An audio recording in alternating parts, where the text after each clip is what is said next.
Diciamo che è proprio la chiusura della stagione, però il fallimento fa parte del successo e per questo dobbiamo starci anche di quest'anno, perché lo scudetto non si può vincere sempre. Calcio Napoli 24, forza!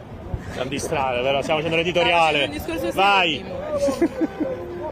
Adesso non possiamo più puntare alla Champions, forse all'Europa, però credo che sia molto difficile ora.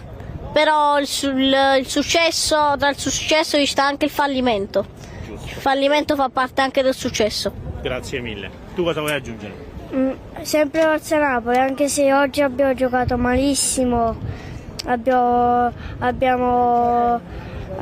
giocato malissimo, però spero di andare in Europa League e l'anno prossimo facciamo di meglio. Va bene, bravi ragazzi, grazie.